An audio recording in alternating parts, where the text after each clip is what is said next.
Om Sadashiva Samarambha Shankaracharya Madhyamam Asmadacharya Paryantam Vande Guru Paramparam Ishvaro Guratmiti Murtibheda Vibhagne Vyomavda Vyapta Dehaya Dakshinamutaye Namaha Sarva Vedanta Siddhanta Gocharan Tamagocharan Govindam Paramanandam Satguru Pranatosh Maha. Boa noite, bem-vindos a mais um encontro dos Sutras Devocionais de Narada, sob o enfoque do Advaita Vedanta ortodoxo de Shankaracharya, né? Nesse caso aqui, já foi bastante fortalecido nesse livro que realmente Narada está falando do amor não dual. Embora, quando se fale de amor não dual, né, naturalmente vão ter aspectos aqui onde se fala tanto do amor dual quanto do amor não dual. Mas o vocabulário ele sempre é dual, né? Então, o que acontece? A gente vai realmente vendo que se trata do amor não dual nos comentários, conforme o enfoque dessa Sampradaya. No último encontro, eu falei que a gente ia voltar aqui para o verso 53. Né? O que diz o verso 53? Ocasionalmente, o amor puro de Deus é revelado em uma pessoa qualificada. Antes de eu ler aqui o comentário, tem essa palavra aqui muito importante, revelado. Né? A gente já falou várias vezes sobre isso, e as pessoas muitas vezes estranham esse termo revelação, mas todo o tempo que a gente está lidando com esse livro, a gente tem mostrado que o que a gente chama de revelação é algo muito mais comum na nossa experiência ordinária, inclusive em assuntos de Nietzsche, do que a gente pensa. Então, realmente, a sacação não dual ela é uma revelação mesmo. É que nem quando você saca, por exemplo, o caminho, você era moleque, estava lá no colégio, e você sacava o caminho para resolver aquela equação matemática. Né? É como se aquilo bate, de repente, na cabeça da pessoa. É uma compreensão.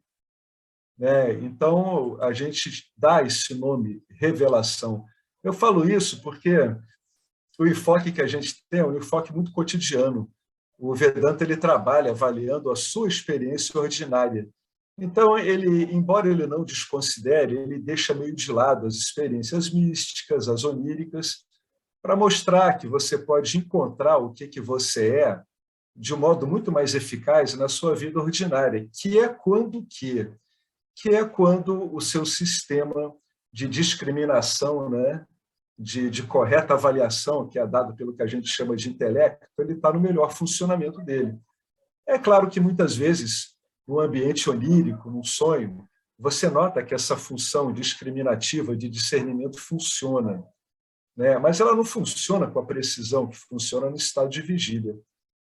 Então, só para as pessoas não estranharem essas palavras, revelado, né?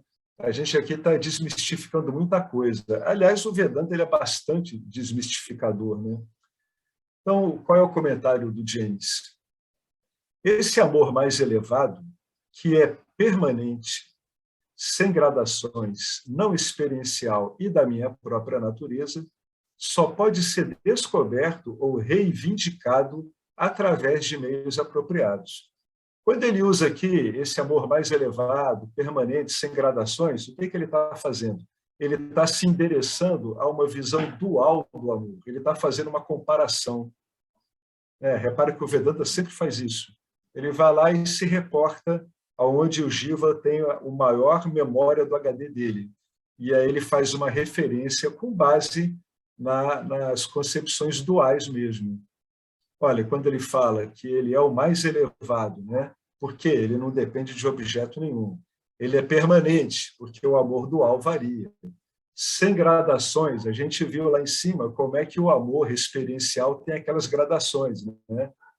de amoda, moda, priya, não experiencial, ou seja, ele não está definido pela experiência, e da minha própria natureza.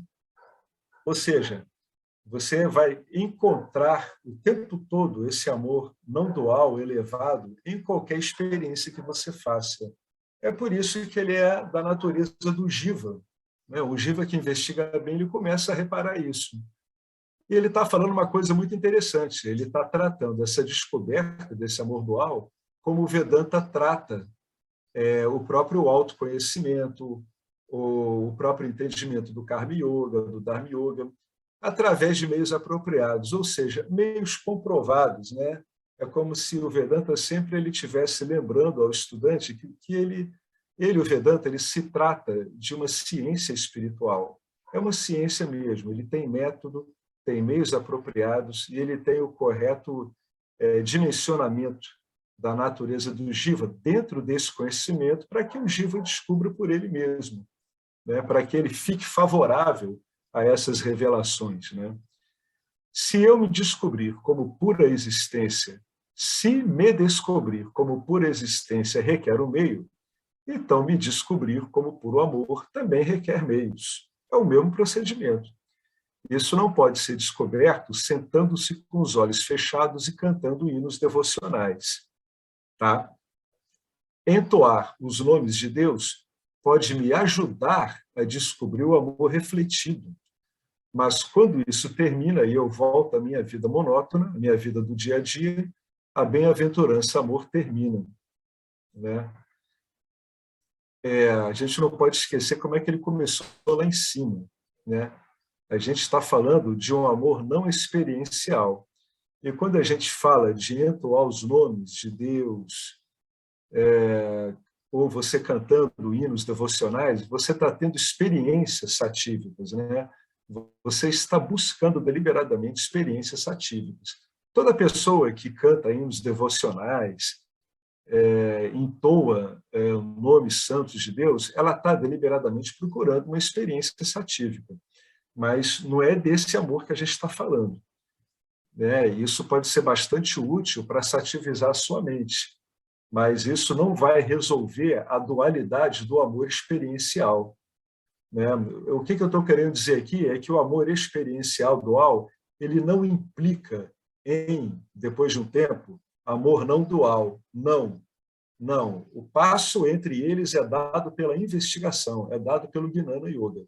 O amor não dual ele se situa no ambiente dual, ou seja, em Nitya, experiencialmente, né? É através dos meios apropriados de investigação que o indivíduo vai compreender profundamente que ele é o próprio amor em si.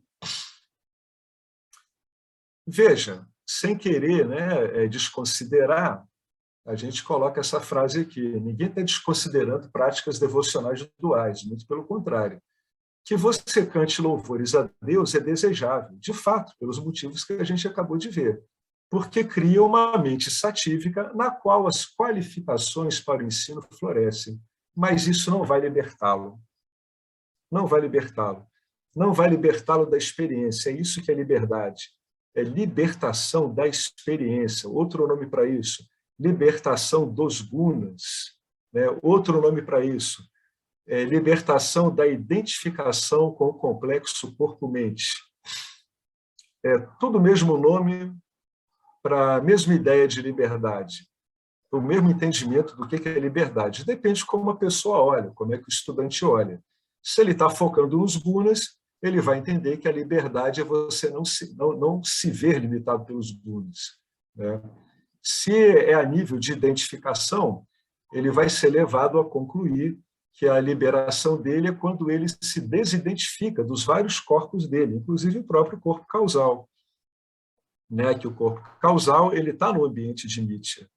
Muito embora seja responsável pelo sono profundo e pelo tremendo bem-estar que ocorre no sono profundo, isso é experiencial. A hora que você acorda, você não usufrui mais aquele intenso mar de tamas, né, gerado pelo corpo causal quando o corpo sutil se recolhe devido à entrada no sono profundo. Tá? Então, que o James está querendo dizer aqui? Ele está chamando a atenção da pessoa porque ela vai ter que realmente fazer o mesmo tipo de investigação, né? Se você experiencia o amor vindo de Ishvara, né, do Lorde do Universo, isso ainda é o amor refletido, né? Que é aquele que você sente muito quando você se entrega a práticas devocionais, como ele descreveu aqui em cima. Mas isso também tem um fim. O Deus objeto, Ishvara, ele é de fato uma fonte de bem-aventurança experiencial, mas não é a felicidade duradoura. Você tem que descobrir, isso é para o devoto dual, é a libertação do devoto dual. O devoto dual ele tem que descobrir que aquilo que ele adora lá, Deus, é o que você é aqui. Como é que ele vai fazer isso? Ele vai fazer isso quando ele descobrir a base existência, consciência, bem-aventurança. O melhor termo para isso é ilimitação. É a base da existência, consciência e ilimitação, né, que tanto está por trás do Jiva, quanto está embasando o Deus objeto, Ishvara. É aí que o Jiva se encontra efetivamente com Deus, é a nível de ser e existência. Até porque a gente já cansou de ver aqui no Vedanta várias vezes que o Jiva e Ishvara eles possuem meios refletores completamente diferentes e que dão a eles atribuições muito diferentes. O meio refletor de Ishvara é Maya e o do Jiva é o corpo sutil, que, em última instância, o corpo sutil é o objeto de estudo do Vedanta. O que está querendo dizer? Que o Vedanta ele te dá meios para que você, através do discernimento, investigue cuidadosamente as funções do seu corpo sutil e como elas estão funcionando no que diz respeito às projeções e às ocultações, né? Aos poderes de projeção e aos poderes de ocultação. Então, como você pode conhecer esse amor não dual? Investigue o que você mais ama. Olha a primeira dica aqui. Investigue aquilo que você mais ama. Você vai investigar o objeto. Em geral, esse objeto é uma pessoa. Comece investigando pelo objeto pessoa. Quais são as pessoas? O que você mais ama? É claro que isso pode se estender também para pessoas que são muito aficionadas por raciocínio abstrato, filósofos, etc., que aí vão estar lidando com objetos bem abstratos. Mas, em geral, a gente está falando de pessoas porque é onde o nosso envolvimento emocional é o mais alto, né? E é onde você tem realmente identificações muito fortes.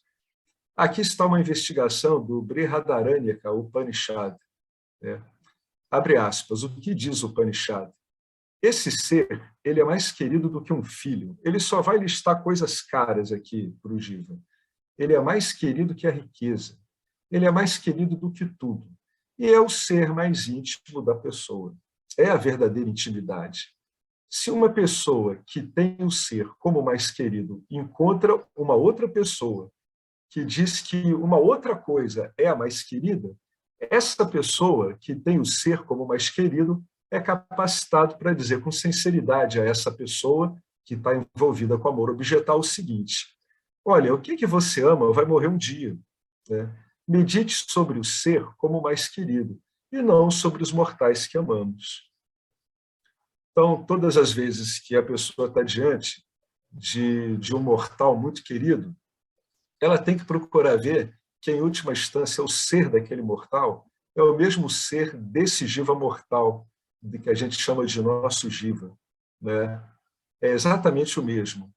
E esse amor é que tem que ser descoberto. Então, nessa investigação, você despoja a pessoa desses aparatos que ela tem, né, do mesmo jeito que você se despoja dos seus, de todos esses adjuntos limitantes, e você enxerga, você compreende apenas ser.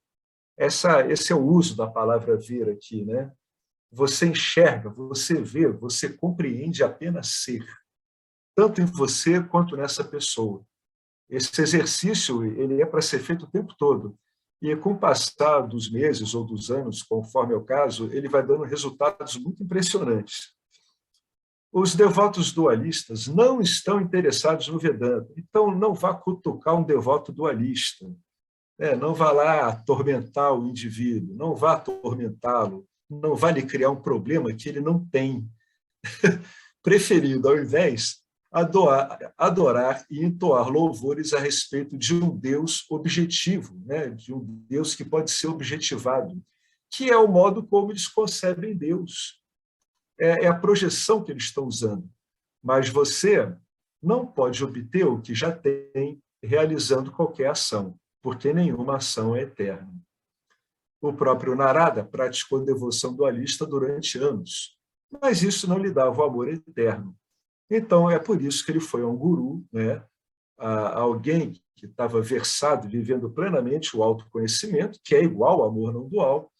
E então ele aprendeu com esse guru a diferença entre o amor refletido, que é o amor que vem ali do Deus objeto, é o amor que você encontra numa relação com Ishvara, e o amor que ele é, que o próprio devoto é em si mesmo, né?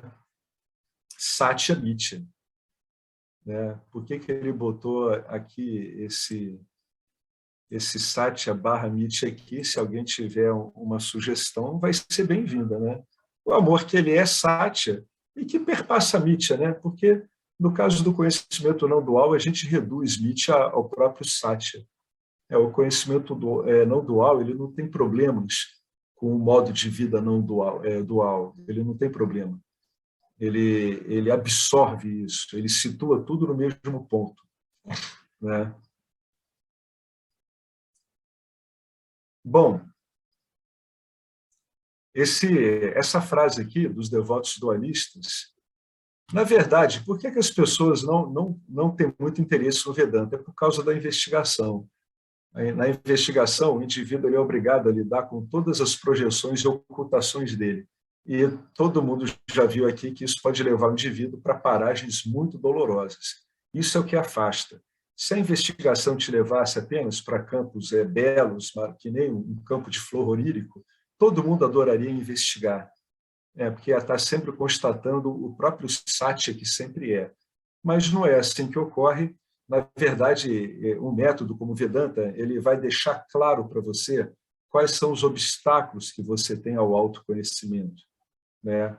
E ele vai remover esses obstáculos através da investigação, e removendo esses obstáculos, ele deixa a sua mente mais satívica, ou seja, uma mente mais conduciva, né, à revelação do puro ser, da pura ilimitação e existência que você é. Né? É assim que ele trabalha. Veja bem, olha, não há, como dizia Nisargadatta Maharaj, não há uma relação causal específica entre sativização da mente e revelação. Porque o indivíduo ele pode ter uma mente muito sativizada e ele não vai compreender que ele é a não dualidade em si, que ele é puro Satya. Entretanto, todas essas práticas e procedimentos que sativizam a mente, eles alteram profundamente os obstáculos a essa revelação. Né? Então, essas práticas são válidas, mas só que a gente não deve ficar achando que há uma relação causal. Né? Então, o que tem muito no caso da revelação é a própria graça de Deus, como, aliás, tudo na vida. Né? Eu, hoje em dia, não consigo ver mais nada na vida que não seja graça de Deus, seja uma graça que o Jiva compreenda como algo benéfico ou que ele vai ter que compreender como benéfico, mesmo que o prejudique, né? Mesmo que esteja aparentemente prejudicando ele. Aí o James ele vai e cita aqui o Chandogya Upanishad, o ser ilimitado, Ananta, aquele que o Vedanta fala no termo de Ananta, com um T de tatu, é aquele no qual uma pessoa não vê mais nada, não ouve mais nada e não compreende mais nada. Vamos voltar para esse trechinho do verso depois. O mundo finito é aquele no qual uma pessoa vê a diversidade, ouve sobre a diversidade e compreende a diversidade. Aquilo que é infinito é imortal e o que é finito é mortal. Ó reverenciado, o ser se baseia em quê? O ser se baseia na sua própria grandiosidade, na própria grandiosidade do ser, e não em grandiosidades. e não em referências. Referências objetais, mesmo que sejam grandiosas, elas são adjuntos limitantes, né? Quando você entende um objeto como qualificado, como grandioso, imediatamente esse mesmo objeto ele pode estar, de uma certa forma, com aquela sombra da limitação e da pequenez por trás dele. Então, o indivíduo, quando ele faz comparações, quando ele usa analogias para falar do ser como algo grandioso, etc., tem que ter sempre em mente que essas comparações são analogias que servem para situar o investigador. O ser em si, ele é adimensional, ele não está no tempo e no espaço, ele é inconcebível. Então, ele não pode estar explicado ou condicionado por adjunto nenhum, por mais grandioso que seja. Não tem como. Aí ele escreve aqui em cima: o ser ilimitado é aquele no qual uma pessoa... O que quer dizer isso? Aquele no qual uma pessoa realizada. A pessoa que está realizada, olhando como ser no ser, ela não vê mais objetos, ela não ouve mais objetos, e não tem mais sentido ela compreender objetos. É claro que, dualmente, ela vai se reportar ao mundo como qualquer jiva se reporta, mas a primeira coisa, entre aspas, que chama a atenção dela é que ela está se vendo o tempo todo em qualquer aparente objeto que ela esteja olhando, que ela esteja experienciando e sobre o qual ela esteja pensando. Ela está vendo sempre ser, ela está imbuída de uma compreensão de ser. Por isso que ele diz aqui que não vê mais nada. É claro que, no sentido prático, sim. No sentido prático, sim. Eu vou e peço para o Marcelo: pô, vamos começar a gravar? O Marcelo: sim, claro. Então, ele compreende essa linguagem, mesmo que ambos já estejam vendo o ser em tudo. Mas o fundamental não é esse monte de objetos, é que você está vendo, você está imbuído do ser em tudo. Você se vê como ser no ser, lidando com o próprio ser, para muito além das impressões sensoriais e das impressões mentais. Tá? Por isso que, muitas vezes, o Vedanta ele usa de umas frases de impacto como essa. Como sempre, são frases que remetem ao quê?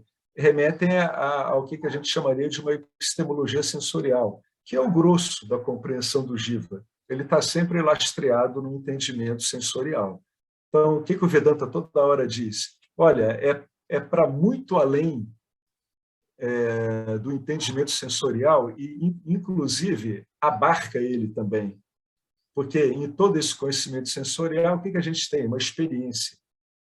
Em toda experiência, quando a autorrealização está clara, você enxerga você mesmo. Por isso que tem alguns autores, realizados de um modo mais lírico, eles dizem que você está vendo a sua face em cada experiência. Não importa a qualidade dessa experiência, se ela é agradável, se ela não é, tudo é a sua face. O que ele está querendo dizer com isso? Que o que ele chama atenção em toda experiência é aquilo no qual a experiência acontece, ser, que é a mesma coisa na qual o seu jiva acontece, no ser. Isso é um treino de visão. Quando ocorre clique, no Nididhyasana, a pessoa fica treinando isso o tempo todo. O tempo todo ela corrige o pensamento dela. Se na experiência diária dela, a experiência está chamando mais atenção para ela do que o ser, isso quer dizer o quê? Que essa experiência está extraindo de você um conjunto de impressões, de projeções de significado. Então, aí vai o macete.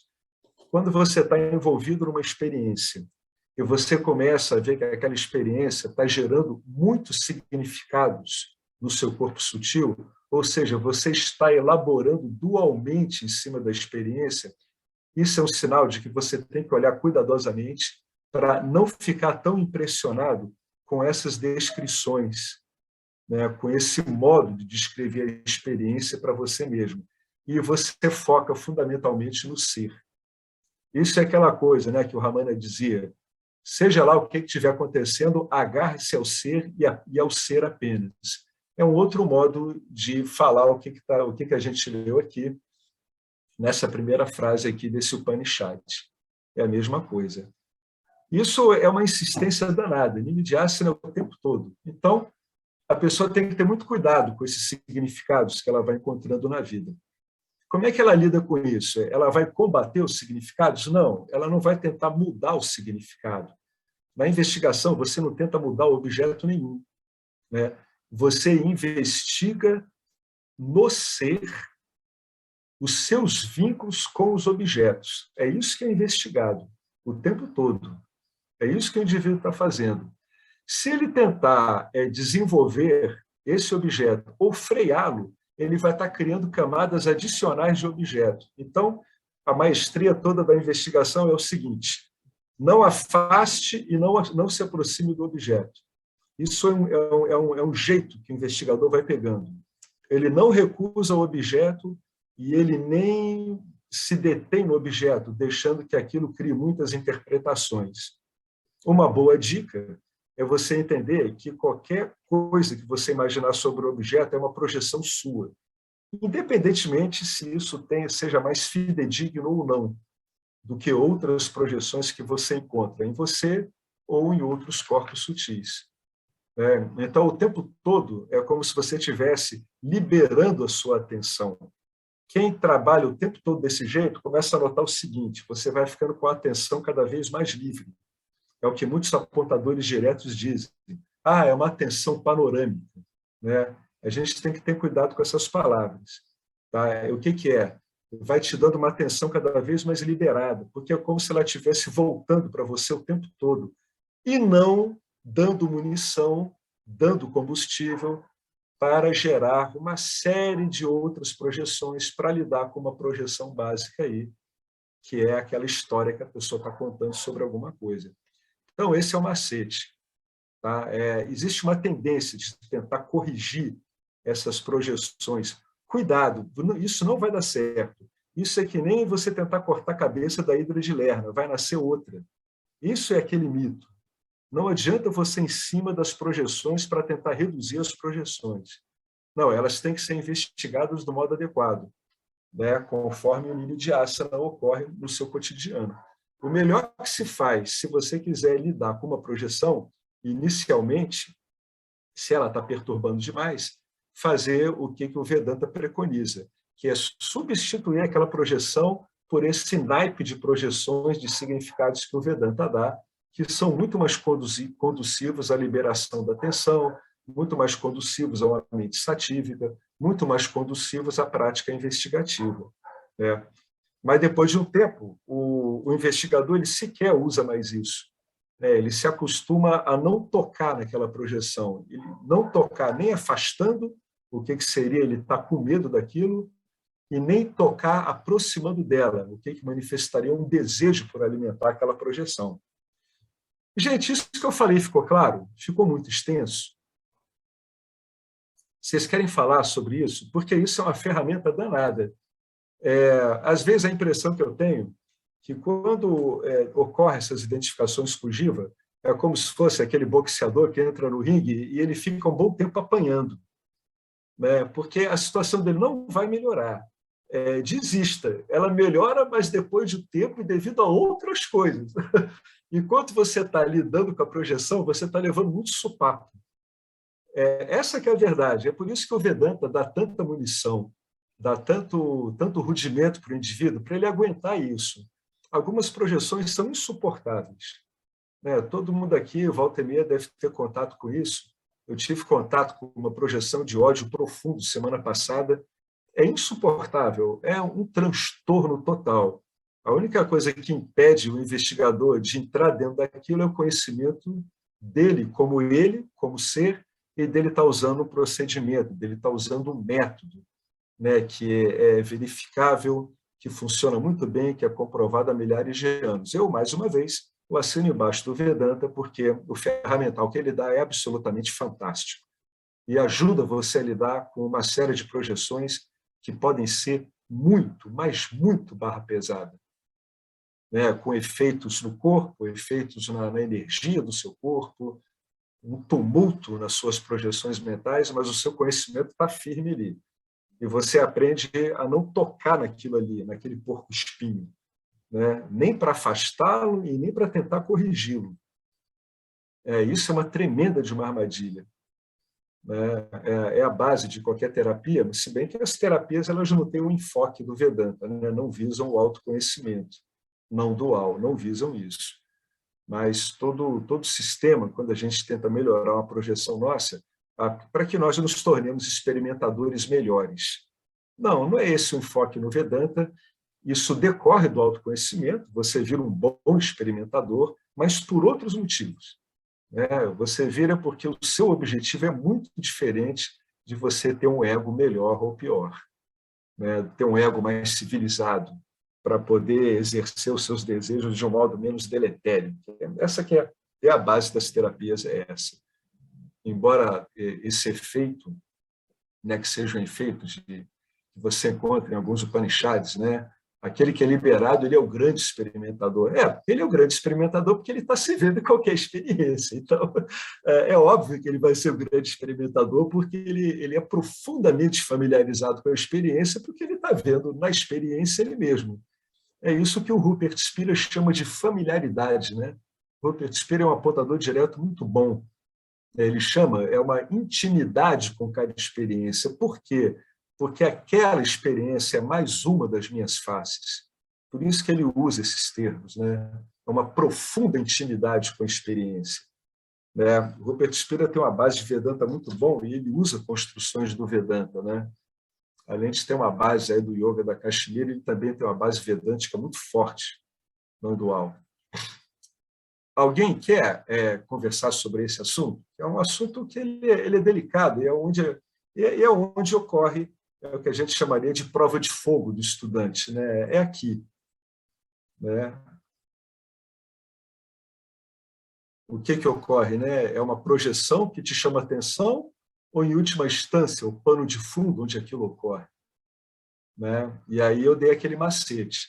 Como é que eu sei que a projeção está me chamando muita atenção? Quando ela começa a causar em você muitos pensamentos. Isso é um sintoma, é um rastro, tá? É um monte de pegada de que você provavelmente foi apanhado numa sucessão de projeções sobre projeções, que é como aparece a confusão humana. Projeções sobre projeções ad infinitum. Não adianta pegar uma que aparece outra, né? O próprio ato de você querer pegar uma já é o surgimento de outra, né? É uma coisa incrível. Não se soluciona o problema em Nietzsche. É impossível solucionar esse problema de Nietzsche em Nietzsche. Esse é o grande truque, é o grande X. A grande travessura de Maia é essa. Você não tem como resolver as ilusões de Maia referido, né, referenciado nas ilusões de Maia. Não tem como. Bom, eu vou então continuar, tá? Se alguém quiser voltar a esse assunto, que ele é super importante, a gente toca sempre nele, que esse que é a base do que a gente está fazendo até o fim da vida vai ser isso. A autoinquirição, por meio da investigação dos grandes mantras upanishádicos, é o caminho para descobrir o simples fato de que eu sou amor puro, né? Então, aqueles grandes mantras upanishádicos, né? Eu sou aquilo, eu sou a consciência ilimitada. É claro que quando o estudante ele contempla isso, ele já está começando a entender que na experiência a ilimitação aparece como o amor incondicionado. Esses são as fichas que vão caindo no estudante. Então, na hora que ele contempla um grande mantra aí dos Upanishads, um grande enunciado, ele começa a se remeter cada vez mais para o amor que ele é, né? Para a ilimitação que ele é e que na experiência aparece como amor. Os sansaris, que são pessoas que buscam amor de pessoas que estão procurando amor, olha a ironia, né?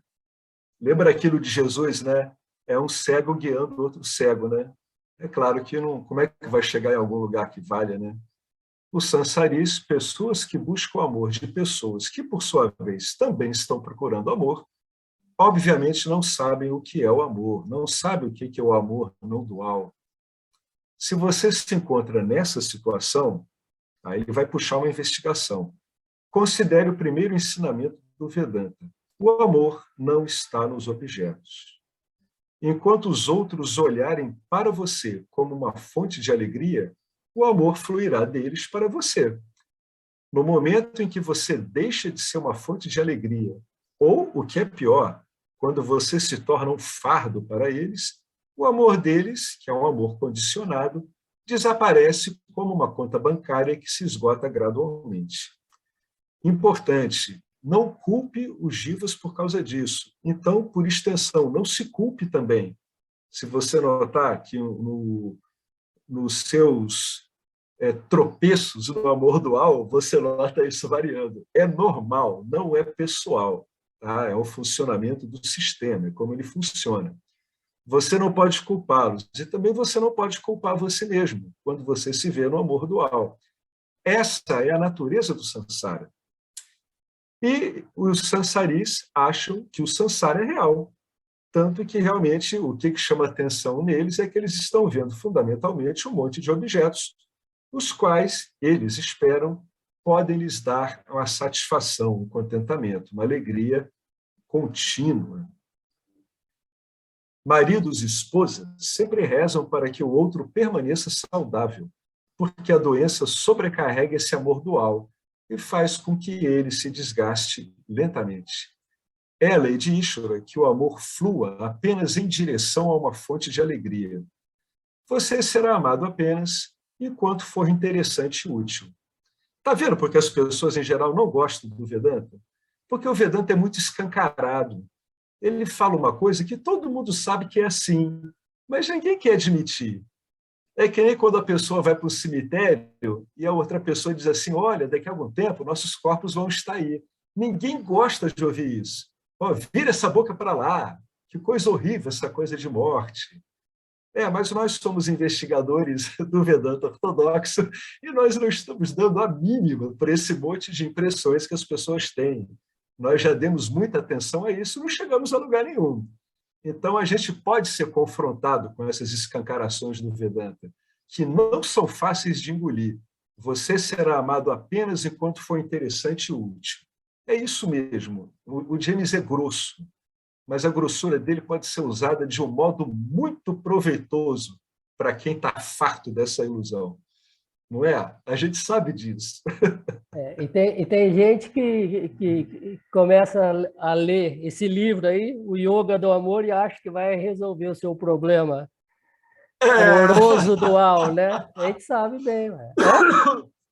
Exatamente. Quando começou o grupo, todo mundo, aquele alvoroço tal, depois foi minguando, que a pessoa acha que vai resolver, né? Essas paixonites Marcelo. aí. É interessante Exatamente. isso. Não, é do jogo, né? É de Nietzsche. É como se as pessoas elas olhassem esse livro e dissessem assim, oba, o manual para o meu jogo de amor em Nietzsche. Um manualzinho para eu me dar bem. Não, não, não. Coitado do seu Giva. Não é nada disso. Não é nada disso. É o contrário. Aqui é para ver como é que o seu Giva se complica com algo insolúvel. Então, na história, você prefere uma mentira confortável ou uma verdade inconveniente, né? Perfeito.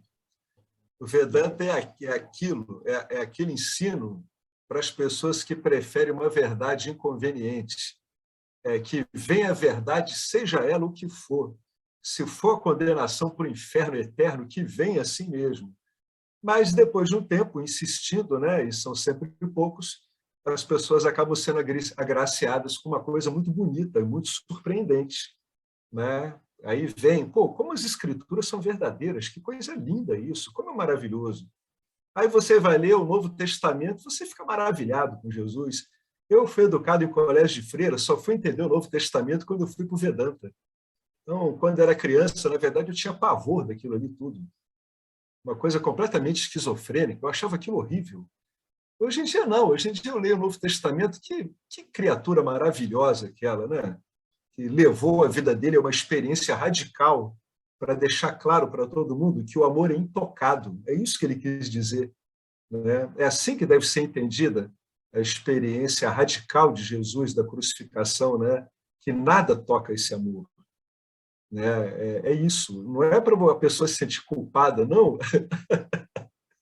Não tem nada a ver com culpa. Aquilo, na verdade, é uma mensagem de redenção incondicionada, não importa o que aconteça com você.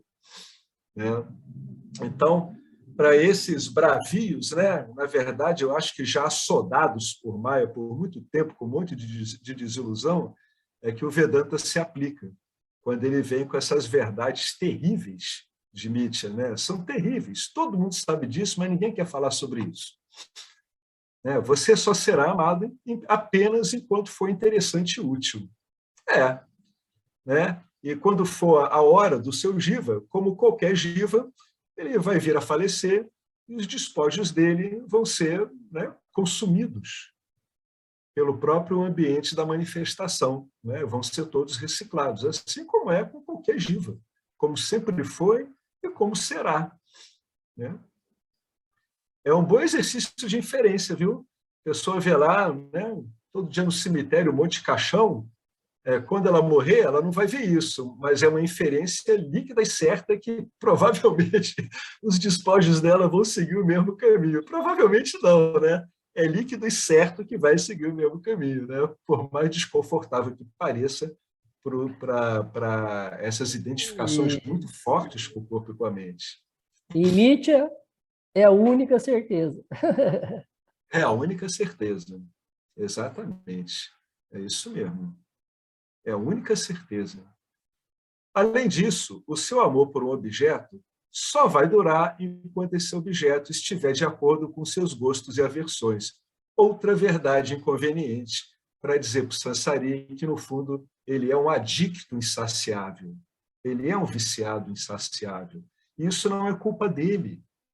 Isso não é um defeito do jiva. Isso é um funcionamento de um sistema projetivo, de um sistema que trabalha por medos e desejos. E, para piorar, outra verdade, isso não está sob seu controle, né? A menos que você seja um karma yogi, caso em que você pode amar com sucesso outro ser vivo. Por quê? Porque o karma yogi, ele não tem expectativas vinculativas. O bom karma yogi, ele reduz as expectativas dele a nada. Então, ele começa a usufruir o quê?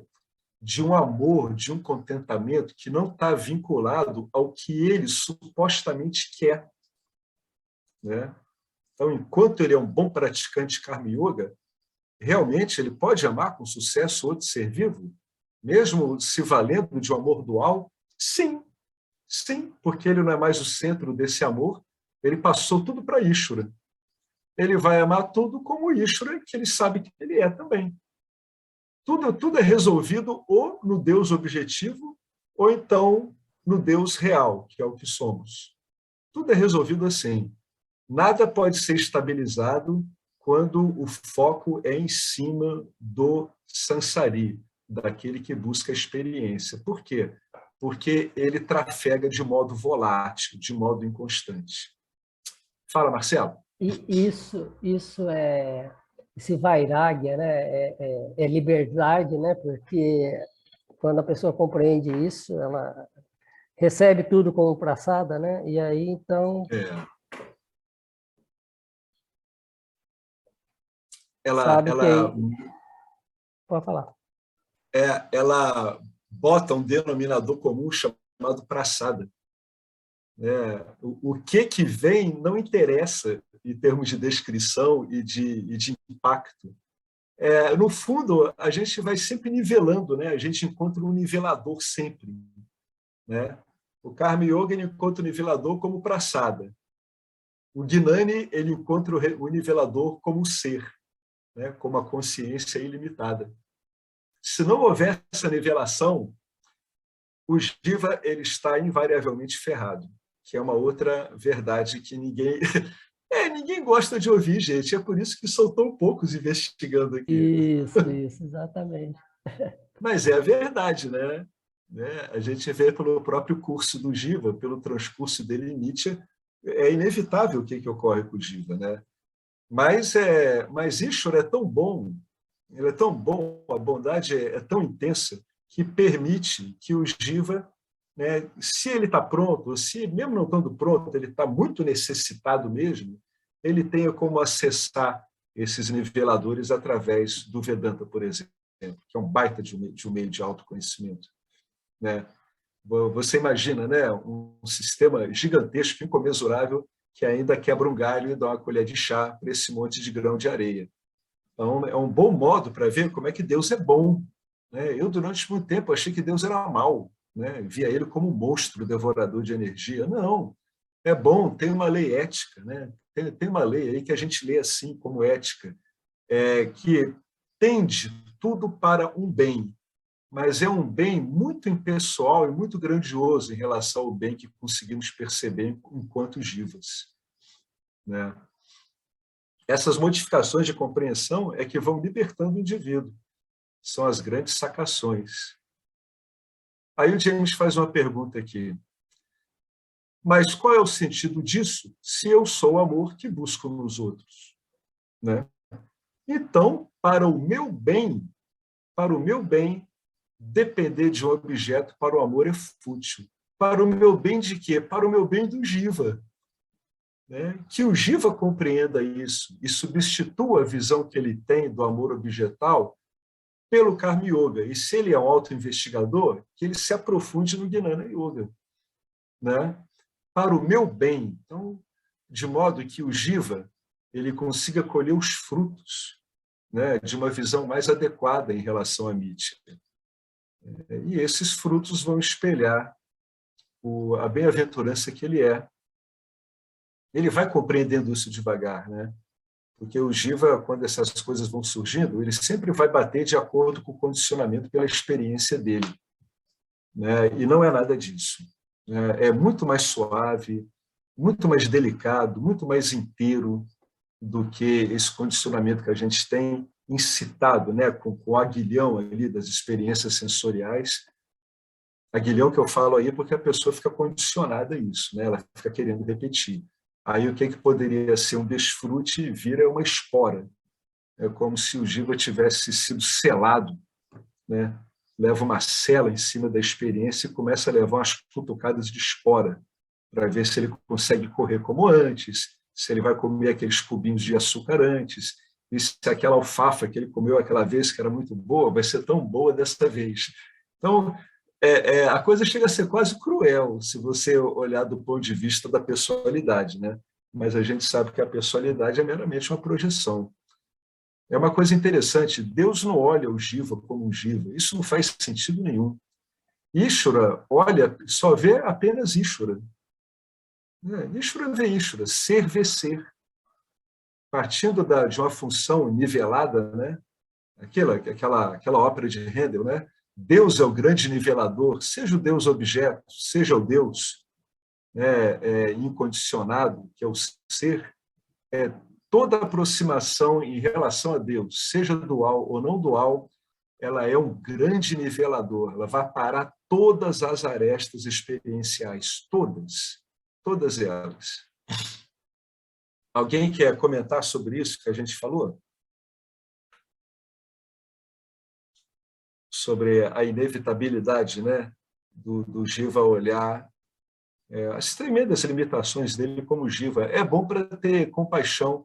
Vocês repararam que quanto mais você sente compaixão genuína pelo seu jiva, mais, graças a Deus, você sente compaixão pelo jiva dos outros? Isso é uma bênção, né, que vai ocorrendo. É como se a vida estivesse dando para você um monte de buquê de flores, dizendo, olha, o único modo que tem de você olhar um jiva, um sansari, é com compaixão. Então, comece olhando com compaixão por você mesmo, e o seu olhar em direção aos jivas vai ser sempre compassivo. Tudo isso são bênçãos, são presentes maravilhosos. As pessoas que vão continuando no ensino começam a entender o que é isso, né? O que essas escrituras falam? Por que tem essas máximas espirituais no mundo, né? Que a gente tenta forçar como uma prática quando a gente não tem, né, um meio de autoconhecimento, a gente nota que está faltando alguma coisa, né? Todas essas máximas espirituais que você vê pelo mundo afora decorrem disso, decorrem de realizados que passaram por todo esse perrengue que a gente tem passado também. para se solidificar no ser que somos, né? Nunca é fácil para ninguém, a não ser que seja realmente um jiva com uma configuração excelente, né? Nem para Ramana foi fácil. O jiva dele apanhou muito, embora ele se abstraísse bem daquele jiva, né? Aquele jiva ficou todo defeituoso, ficou meio carcomido por verme, por insetos, né? Levava pedrada de criança. Olha que inferno isso, gente. O homem querendo se absorver em Nirvikalpa Samadhi, as crianças iam lá e jogavam pedra nele. Para você ver que nunca é fácil para o jiva. Não tem como ser. Yeah. Ele continua aqui. Uma vez que eu tenha me descoberto como amor, bateu essa revelação e, devido ao ensino, eu consegui apreender ela. Olha que bacana. Né? O ensino ele faz com que você consiga aprender o que é revelado para você. Né? Eu passo a ter acesso a uma fonte inesgotável. Claro, você não está dependendo de objeto nenhum. Ao descobrir o amor em mim mesmo, ao descobrir que todos são essencialmente o meu ser, o mesmo ser que eu sou, o meu amor se torna permanente e universal. Só o autoconhecimento, leia-se, só o Gnana Yoga, me permite descobrir o amor permanentemente, o amor permanente. Uma vez que eu saiba quem eu sou, eu não me preocupo mais se eu sou amado pelos outros ou se o meu amor por eles tem reciprocidade. Eu não tenho mais interesse de ser compreendido pelos outros. Não é que eu esteja desdenhando os outros, é porque eu vejo que isso não faz sentido. Isso não é um desdém, isso é uma constatação real. Não faz sentido eu esperar um reconhecimento por parte do outro. O outro é meramente uma projeção do mesmo ser que eu sou. Mas eu, sem reservas, amo a todos, porque eu não tenho escolha sobre isso. Não é uma questão de livre-arbítrio, é uma questão da sua própria natureza. É uma questão da sua essência mais profunda, puramente amorosa. Você não escolhe o amor que você foi feito assim. Né? A única coisa que você pode escolher é atrasar isso o máximo que você puder. Né? Você pode atrapalhar muito isso indefinidamente. Pode tentar tapar o que você é de tudo que é jeito possível, mas você não pode negar o que você é. O amor puro é Ishvara amando através de mim, amando como que? Como eu mesmo, como eu, o próprio amor. Ele se expressa como minha própria presença, meu próprio ser, né? O meu mais íntimo, aquilo no qual eu apareço. Ele se expressa como isso. Então você vê, não está vinculado ao objeto, muito menos às experiências, né? Que a gente pode dizer que são objetos também. As pessoas são atraídas por mim porque o amor em mim desperta o amor nelas. Né? Algumas pessoas acham, eu depois vou voltar para isso, que isso tem um engano muito comum aqui nessa frase que o James desfez.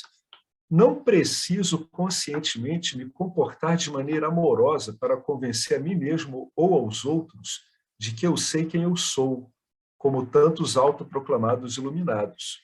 O meu jiva pode ser apenas o que ele é, e o amor eleva as pessoas. Essa frase aqui, ó, as pessoas são atraídas por mim porque o amor em mim desperta o amor nelas. O próprio jiva, né, o Sansari, quando ele entra em contato com isso, ele comete um erro de observação. Ele acha que aquele amor é oriundo exclusivamente daquele que se autoconhece. Não, ela não está entendendo que ela está reconhecendo o que ela já é, vendo o outro como um espelho. Ela não estudou com muito cuidado a experiência dela nessa relação. Não é que vem amor de um Gnani para um devoto. Não. Simplesmente o amor inerente ao devoto se reconhece naquela relação. Né?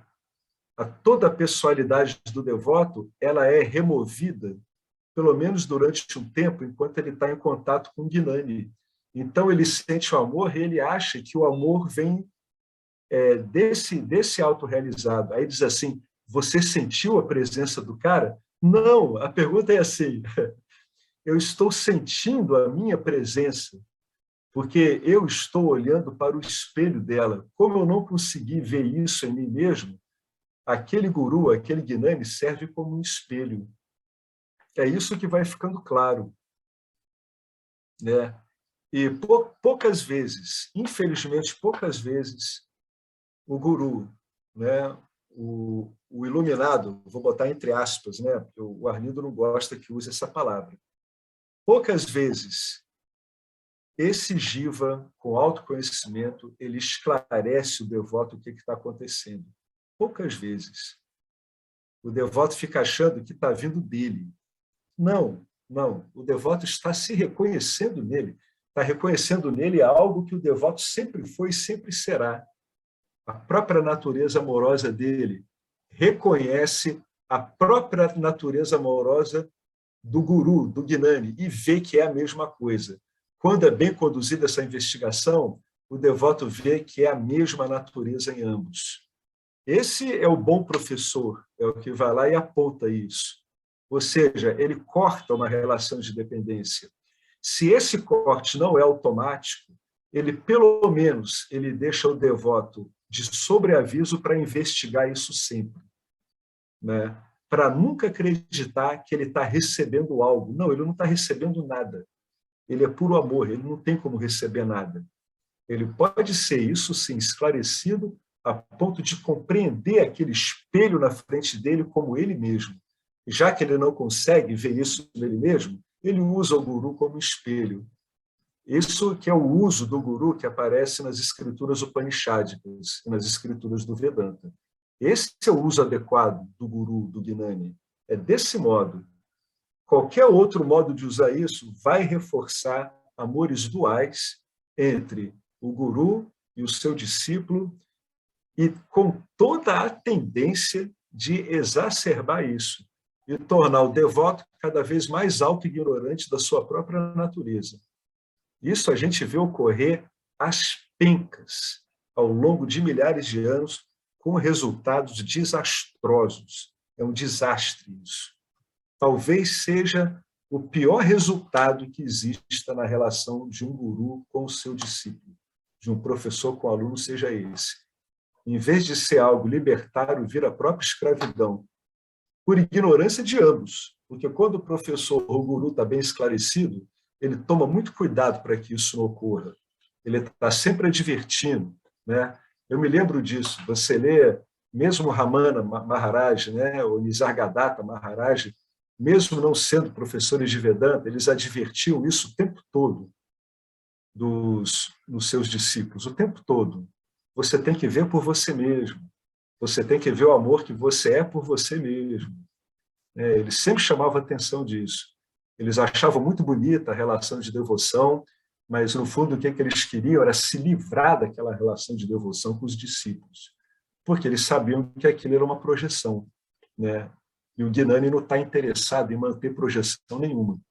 Por isso que o bom Gnani ele diz para o aluno, diz que a minha relação com você seja a mais breve possível, e você se livre desse estorvo, né, de achar que aqui tem algo que você não tem.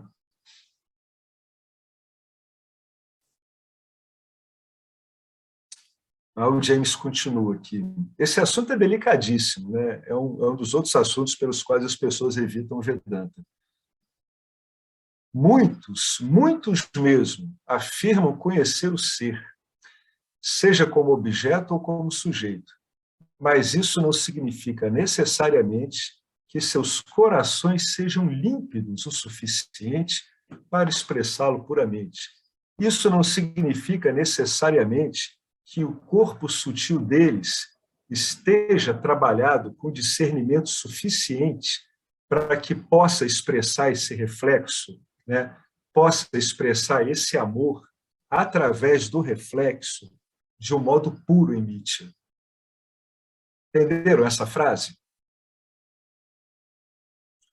É quando o reflexo no corpo sutil ele fica fidedigno, né, à fonte desse reflexo, que é a fonte do próprio ser. Então, o que ele está querendo dizer? Que realmente tem que ter um trabalho, né, em cima do corpo sutil, para que o corpo sutil se torne um refletor bem apurado desse amor incondicional. Porque se ele não estiver bem apurado, na hora de expressar em mídia, a expressão vai ser capenga, vai ser defeituosa. De fato, a maioria dos iluminados modernos que se depararam com o ser por meios experienciais não fizeram um trabalho sério em seus livros. Ou, se eles o fizeram e promovem a iluminação como uma experiência, na verdade, eles não são livres como apregoam, porque a iluminação é a libertação do fazedor. O fazedor é aquele que é inclinado a reivindicar a iluminação. Né? Eu me iluminei, eu consegui a iluminação, né? Eu obtive a iluminação.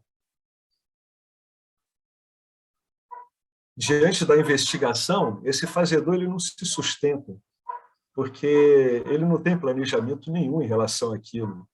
O autoconhecimento simplesmente baixa no indivíduo. A única coisa que ele pode fazer é se lapidar de modo suficiente para que isso não fique indo e vindo aparentemente em mídia. Como as pessoas dizem, eu perdi. Não, você não perdeu. Você tem que investigar que você está emitindo um conjunto de projeções, né, de ocultações, que está impedindo a expressão adequada disso. Né? Então, não adianta correr para o professor, não. O indivíduo tem que parar e tem que investigar, né, demoradamente, por que isso está parecendo oscilar. Será que ele também não está confundindo isso com algo experiencial? Só o investigador vai ter condição de explicar isso para ele mesmo, né? Porque o único mote do investigador é o próprio eu dele, é o próprio corpo sutil dele, onde tudo isso está aparecendo. Ele não tem alternativa nenhuma. Só ele pode ver isso, devidamente orientado. É perigoso confiar sua devoção a tais pessoas, porque elas não estão qualificadas para recebê-la. O que significa que a devoção será retida pelos seus egos e usada de acordo com os seus próprios desejos, e não repassada a Ishvara. Né? Tem muitos ensinos que abstraem o ensino de Ishvara. Né? Mas veja bem, muitos desses que abstraem esse ensino, eles dizem assim, mas os apontamentos não duais diretos não têm referência a isso. Tá bom, eu concordo que não tem. Mas quando você vai ler o Atmananda Meno, o Ramana Maharishi, o Nisargadatta Maharaj, a devoção deles para Ishvara já está mais do que estabelecida. É só você ler direito o que eles estão falando, todos eles são devotos. Todos, sem exceção. A devoção deles, o correto dimensionamento do jiva deles face a Ishvara já está muito bem trabalhado ali há muito tempo, inclusive numa cultura bastante devocional que é a indiana. É por isso que muitos deles não dão esse ensinamento de Ishvara e partem para o apontamento direto, mas é porque eles estão pressupondo que quem está ouvindo aquilo são devotos. Vocês lembram que Krishna dizia para Arjuna que você não deve ensinar o Gnana Yoga para pessoas que não têm temperamento religioso, em última instância, pessoas que não são devotas? Por quê? Porque há uma tendência a essa pessoa reter, né, nela toda a devoção que ela deveria direcionar por força da lei do campo dármico a Ishvara. Tem essa tendência mesmo. É por isso que a gente vê tantos excessos ocorrendo nessa relação, né, professor-aluno ou guru-discípulo, como alguns preferem falar. Né? E é por isso que Narada ressalta aqui no texto, olha, para você ver, o Vedanta ele lida com isso há milhares de anos, então ele percebe todos esses obstáculos são sempre os mesmos, ao longo de milhares de anos. É por isso que Narada ressalta que existe o perigo de uma queda. Sim, existe sim. Existe sim. Por isso que se diz que uma boa devoção dual ela é um antídoto contra esse tipo de engano, porque impede que o jiva se veja mais do que ele realmente é. Ele está adequadamente posicionado diante de Ishvara, diante do campo dármico. Então, ele não será inflado por aquele monte de atenção que chega nele sob forma de devoção, né? Vassanas, positivas e negativas, são extremamente conservadoras. A gente fala muito isso aqui, né? Elas têm uma tendência a se manter muito, muito forte e não são imediatamente transformadas com a aurora do autoconhecimento. Essa frase aqui ela é muito, mas é muito importante. Eu vou lê-la de novo. Olha, a gente já comentou isso várias vezes. A gente já disse que em qualquer objeto de Nietzsche existem duas forças fundamentais. Um é a própria inércia do objeto em Nietzsche. Ele tem uma inércia de se manter como ele é, pela própria composição única dele, né, pelas próprias características dele no campo. É assim com tudo. Senão você teria um monte de objetos mudando rapidamente em Nietzsche. Você não conseguiria nem ter funções básicas sendo desempenhadas. A outra é que esses objetos, notadamente o corpo sutil humano, ele não tem apenas essa inércia, ele tem mecanismos de defesa. E aqui ele está falando especificamente disso. Olha, vassanas positivas e negativas são extremamente conservadoras.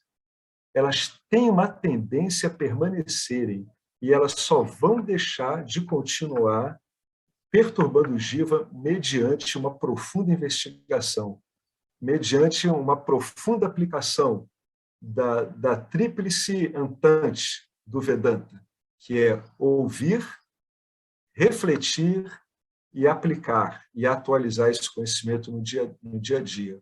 Shravana, Manana e Nididhyasana. É por isso que tem aquela história de um imperador que chamou o monge budista e ele queria, né, descobrir qual era o caminho para a plenitude, porque ele era o imperador, etc. Né? Tá vendo aquela flutuação toda, né? As disputas em torno do reino, e ele dizendo: o que eu tenho que fazer para eu ficar feliz, centrado e em paz? Aí o monge foi lá e escreveu para ele uma palavra: atenção. Isso depois de um tempão quieto. Aí o imperador ficou furioso. Disse: é isso? Eu chamei você aqui para isso? Aí o monge olhou para ele e disse assim: tá bom, entendi. Aí escreveu de novo: atenção. Aí o imperador teve um ataque. Não é possível que isso esteja ocorrendo. Aí o budista disse: já entendi qual é o seu caso. Aí passou 1 hora escrevendo atenção na frente do imperador. Escreveu milhares de vezes. É por causa disso aqui. Ó, atenção em relação a quê? A vassanas positivas e negativas. Por quê? Porque elas são um núcleo duro. É isso que a gente está querendo dizer aqui. Sabe aquilo que se chama, em jargão popular, angu de caroço? Vassanas são angu de caroço. Tem que estar atento a elas o tempo todo. Ramana Maharishi dizia: você tem que prestar atenção o tempo todo. Se agarra ao ser apenas. Não entra alimentando vassanas. Por quê? Porque elas são conservadoras. Elas vão desenvolver sistemas para se manterem, sistemas de defesa, né? Atenção, atenção. Papaji, que era um discípulo, inclusive um Shakti Guru, ele tinha muita Shaktipati, um discípulo de Ramana, ele dizia: atenção até o último suspiro, para que você não seja agarrado por isso aqui. E Narada diz ali, né, milenarmente: olha, tem o perigo de uma queda. Se você não estiver atento, é o que o monge diz para o imperador japonês: você tem que estar atento, cara. É assim que você vai viver em paz. É assim que você está dizendo que você quer ter uma vida pacífica. Né? Você não quer paz? Então, você tem que fazer por onde? Não adianta você dizer que quer paz e ficar alimentando suas vassanas, porque você vai ter tudo ao alimentar suas vassanas, menos paz. Não tem a menor dúvida com relação a isso. Né? Por isso que ele escreve aqui, ó, essas vassanas não são imediatamente, via de regra, transformadas com a aurora do conhecimento. Você tem que insistir bastante. Por isso que tem aquela regrinha, né, o Marcelo, eu não me lembro, quanto tempo para ouvir no Vedanta, ficar se dedicando a ouvir? O outro cinco, era humano, né? Qual é o negócio? 5 de Shravana, É, 10 de Manana e 15 de Nididhyasana. pois é, por causa dessas vássanas safadas aqui, por causa dessa característica extremamente conservadora. Né? A tendência delas é botar o condicionamento como na defensiva. Então, você vê você se defendendo, ou um Sansari se defendendo, é normal, normalíssimo, é assim mesmo. Né? Mas o investigador ele não vai aceitar isso, ele vai investigar incansavelmente isso. Custe o que custar, não importa a dor que venha. Sobre isso que você está falando, é interessante me ver a memória, o significado de Vassana, né? Que é uma ravina, né? É um veio que vai formando, que a água sempre corre ali, cada vez vai afundando mais o solo. E aí, quando você Que pega... bacana! Isso que é o significado Não de sabia Vassana. disso, não. O significado da Vassana é isso, é a ravina, É aqueles mesmo? veios de água que corre na terra, Uhum. que vai cada vez vai cavando mais. Por isso que daí, na hora que você pega o significado, aí você começa a ver realmente é uma coisa que vai cada vez vai reforçando mais, vai ficando mais fundo, se você vai repetindo, né, as tendências, né? Uhum. Aí me veio isso, eu falei, poxa, quando você sabe disso, aí você faz essa análise, quer dizer, tem um porquê, é Uhum. Vassana, que é o nome sânscrito, né? Mas quando você entende o significado, acho que ajuda isso daí. Ajuda. Então, as vássanas é que nem se fossem umas vossorocas, dessas Isso, do interiorzão, a isso, água vai isso. cavando, cavando, até gretar e destruir a terra toda, né? Isso. É o que as vássanas fazem com o bel prazer do jiva mesmo, né? Destrói, né? A capacidade de autossatisfação do jiva. Bacana, Marcelo, isso aí, bacana mesmo. É isso mesmo, vai sendo cavado pela força do hábito, né? A ponto de ficar uma coisa insuportável. Aí o indivíduo morre, graças a Deus, esquece isso aí tudo para vir para uma outra, né? Porque se ele viesse já com essas ravinas cavadas a fundo, aí que ele estava ferrado mesmo. Tá vendo como é que Ishvara é bom? Tem que olhar do ponto de vista do sistema. Imagina se a gente não tivesse a bênção do esquecimento, né? Quando volta a viver de novo. Aí sim, aí a gente estaria numa situação insolúvel, né? É insolúvel mesmo. Como é que ele continua aqui? Portanto, se o coração-mente de uma pessoa não foi devidamente purificado quando o conhecimento eu sou o ser aconteceu, cuidado. Olha que frase interessante. Ó. Isso é muito comum, especialmente no ocidental, essa sacação de que você é o ser, ela vem para muita gente. Ela vem para muita gente. Mas o que acontece?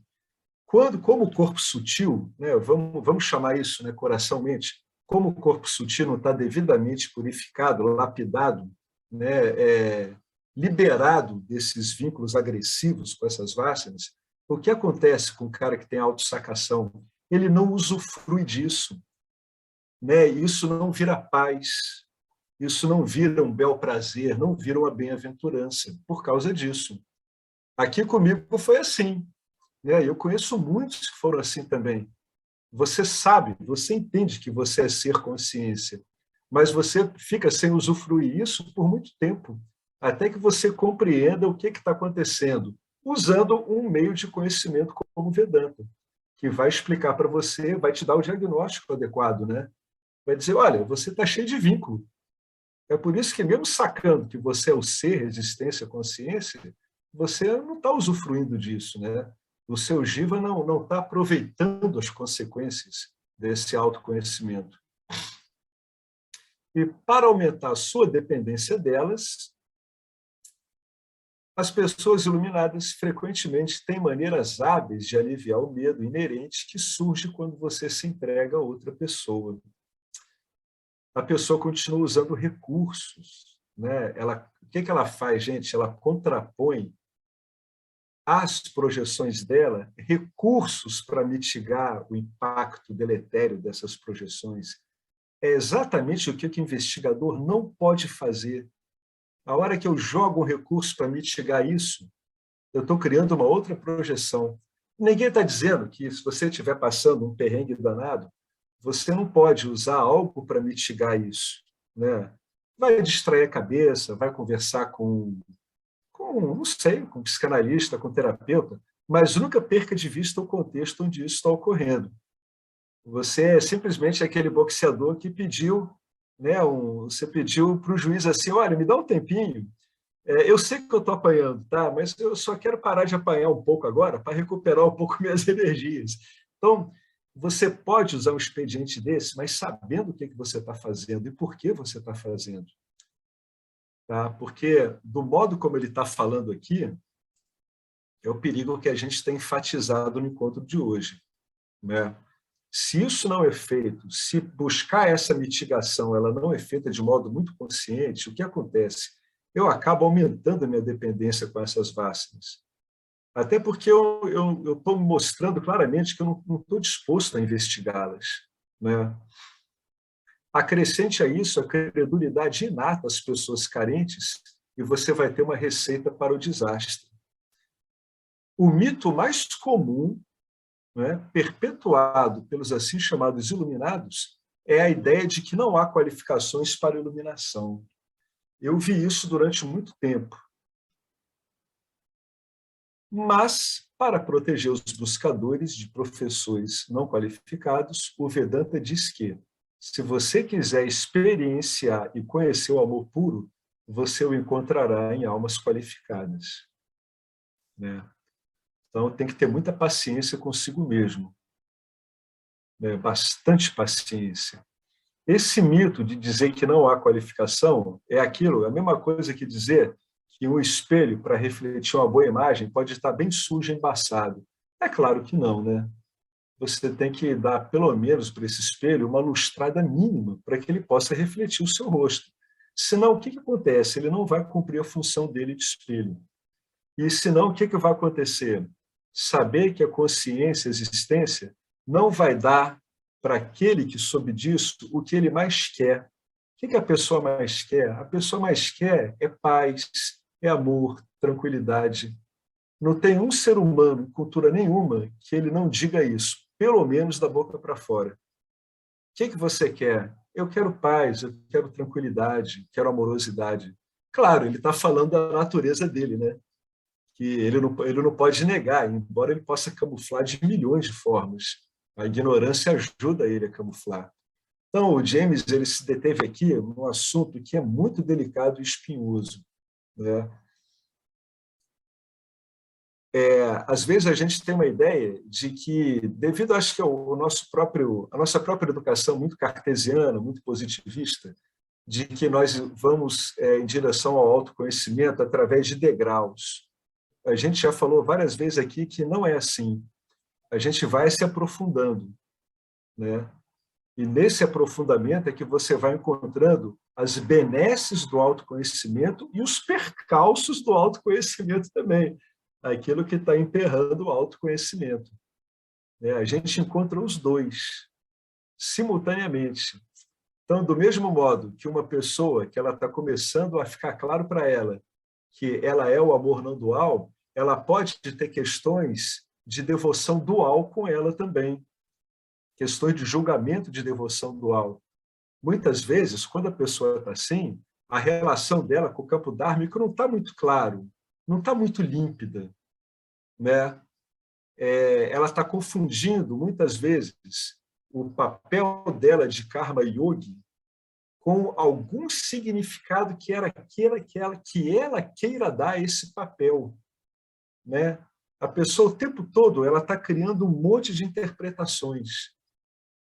Outras vezes, algumas pessoas têm, né, são muito boas para Gnana Yoga, percebem isso, que são consciência e existência, mas não conseguem usufruir isso. Então, quando a gente está indo no autoconhecimento, a gente vai entrando em contato com tudo o que a gente tem direito. As vantagens, a gente vai circulando e vai cavando cada vez mais isso. As vantagens e as belezas e os obstáculos, eles vão aparecendo. É por isso que a pessoa que se dedica ao autoconhecimento, isso é uma espécie de profissão de fé. ela se dedica a isso mesmo, até o fim da existência dela, né? Mesmo que para ela esteja tudo muito claro, ela continua atenta para caramba. É claro que a investigação dela é muito mais instantânea, é muito mais óbvia, porque ela já não tem vássanas vinculativas muito fortes, mas ela continua sempre se agarrando no ser, como dizia a Ramana Maharishi, né? Agarre-se ao ser e ao ser apenas. O resto você vai investigar a partir da sua identificação com o ser, com essa identidade que você vê que é você mesmo. Então, esse tópico todo aqui ele é muito delicado. Ele vale a gente ler, sabe, em casa, sozinho, algumas vezes. Porque lendo isso aqui e assimilando o que está falando isso aqui na sua experiência, você vai entender várias linguagens duais que são defeituosas e várias linguagens não duais que são defeituosas também, né? E sabendo disso, você vai poder ler isso e extrair dessas linguagens aquilo que é relevante, sem você se perder nas projeções dos estudantes e dos professores, né? Que não estão bem aprumados, ou que dá no mesmo dos devotos e dos gurus, né, que estão ainda com vássanas vinculativas não observadas, e, infelizmente, quando ocorre essa relação de dependência, até incentivadas, né, por vários gurus afetados pela doença da iluminação. Né? Eu me iluminei, então eu sou um objeto de adoração. A relação dele, a visão que ele tem dele em relação ao campo dármico é muito precária. Em relação a Ishvara, é muito precária, né? Ele teria que trabalhar isso detidamente. Isso é muito interessante. Aquele guru que foi aluno do Papaji, Andrew Cohen, que a gente já citou algumas vezes, quando ele realmente se deu conta, através das críticas dos discípulos, que ele estava cometendo abusos, e ele entendeu que aquilo estava às claras, ele largou tudo e ele foi para a Índia encontrar alguns professores. Sabe para quê? Para fazer Karma Yoga. É isso que ele disse. Não, eu vou fazer Karma Yoga. Eu estou vendo que eu tenho que me tornar uma pessoa melhor, porque ele estava horrível. Ele estava explorando as pessoas. Ele tinha um autoconhecimento forte. O Papaji chegou uma época a dizer que era talvez o melhor discípulo que ele teve, e na hora dele ter um conjunto de estudantes, ele cometeu abusos morais muito sérios. Isso levou até um levante dos estudantes dele, dos discípulos, e ele foi em última instância, obrigado a reconhecer isso, e ele viu as deficiências dele. Mas o caso dele é um caso raro, né, de um professor que se dá conta disso, e depois ele nota que ele tem essa lacuna, e ele vai lá preencher. Mas esse sistema que a gente usa, ele é tão bom que ele apresenta, né, todos esses recursos que a gente pode lançar mão. Na hora que você nota essa deficiência, você vai lá e lança teu recurso, né? Eu tenho um problema em ter uma falta de apreço pela devoção dual. Pratique, é bonito. Você gosta de igreja? Vá para uma igreja, começa a rezar. Gente, funciona. O Vedanta é muito bonito, porque ele se aplica a qualquer religião. Pode parecer uma brincadeira, mas não. Tem que ter uma boa relação do estudante com o Ishvara. Tá? É isso que muitas pessoas que leem esses apontadores indianos diretos, elas não percebem. Mas você vai ler o trabalho deles, o que eles falam, a relação deles com isso é ótima, é uma relação resolvida, apaziguada. Só que aí, como o cara toma isso como dado, ele vai se deter única e exclusivamente no Jnana Yoga. Aí as pessoas dizem, tá vendo? Não precisa ter um ensino mais sistemático. Não é isso, isso já é uma interpretação, né? Se você for se deter mesmo, você vai ver que para eles, é o que a gente já comentou aqui, essas relações devocionais já estavam muito bem estabelecidas, pacificamente, muito bem compreendidas, introjetadas. Por isso que Nisargadatta Maharaj fazia autênticos pujas no sobrado dele, em cima da lojinha de vender cigarro. As pessoas chegavam, aqueles guinanes ocidentais, né, os estudantes, quer dizer, os discípulos, e ficavam assustados. Mas o senhor, um guinane, fazendo puja, ele diz, qual é o problema? O que tem uma coisa a ver com a outra? né? Essa natureza devocional ela é bonita, eu gosto de cultivá-la. Está vendo? Isso falado por um Gnani. Então, para os Gnanis indianos que seguem a tradição, não tem contradição nenhuma. Isso apareceu quando veio para o Ocidente. Não sei como, não sei como é que apareceu isso. Talvez pelo imediatismo do Ocidente, né, que é muito rápido, quer chegar a resultados rápidos, e aí se esquece que estavam usando como fonte pessoas que têm uma vida devocional, né? Já estava assentado desde que eram jovens, desde que eram crianças. E a devoção ela pode ser consertada, sim, por um motivo muito simples. A gente viu aqui, nesse próprio livro, que a nossa essência, como é que ela aparece no ambiente dual? Ela aparece como devoção. O que a gente está querendo dizer? Que, por natureza, experiencialmente, somos devotos. Então, se o indivíduo quer realmente entrar num bom estado, né, num estado resolvido com o campo dármico, com Ishvara, é só ele se devotar a isso, com a religião que ele achar melhor, a religião que ele achar apropriada. Né? Ele vai notar que isso começa a dar um resultado, embora no começo fica estranho, parece que é estranho, né? Mas isso é como o próprio Vedanta disse, você bota em atuação uma prática confiando de que ela vai acionar recursos que você tem intrinsecamente a você mesmo. Então, como se você pagasse para ver. E é verdade, o ser humano, enquanto manifestação, ele é a devoção pura mesmo. Ele é devoto, ele é um devotado a Deus. Por isso que você vê devoção a Deus em qualquer cultura, em qualquer época, em qualquer contexto, você sempre vai ver devoção a Deus. Cada uma do seu jeito, cada uma colocando da sua forma, mas essa devoção à vida em si, ao que você chamaria de um poder maior, é inerente ao ser humano. O nosso desenho é assim também. Ele tem isso de desenhado. Né? O próprio estudo da antropologia, da história, das religiões, tudo vai mostrar isso em qualquer cultura, em qualquer época. Você sempre tem a devoção dos indivíduos. Na nossa cultura, a devoção foi muito redirecionada para o consumo de objetos. É uma das características de uma sociedade de consumo de massa.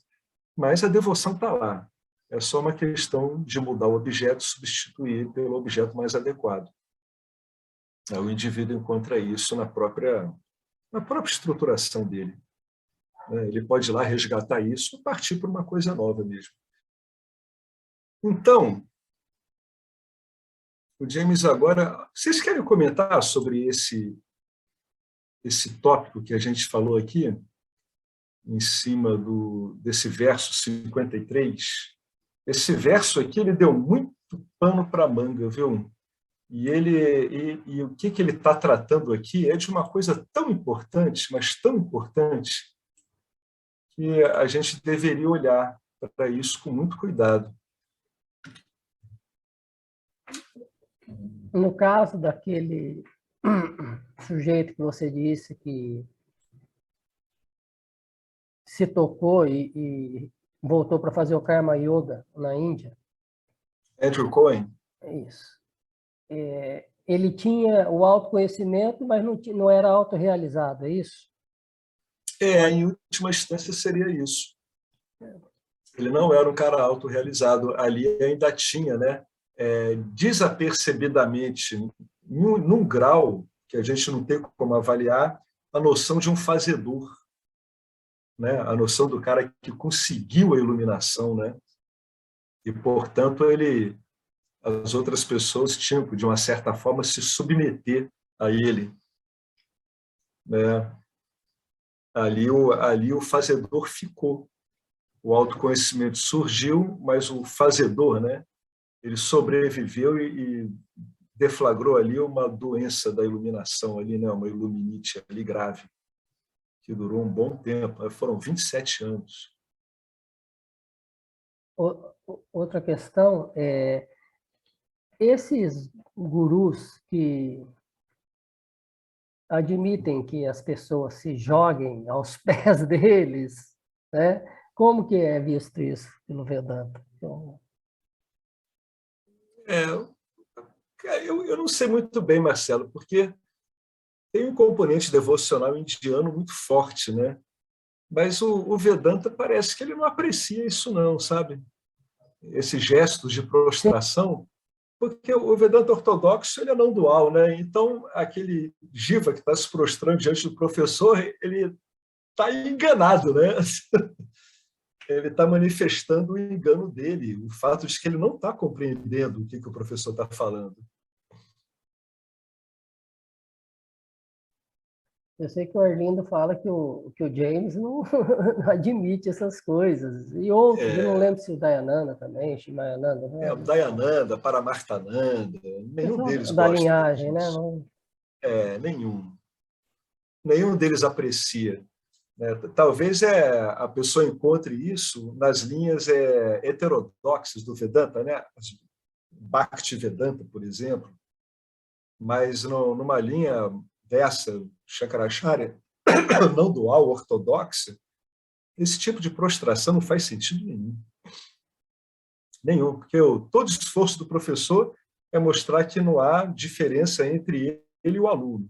Aí o aluno vai lá e se prostra diante do professor. Sim, Então, é é. uma sucessão de equívocos aí, né?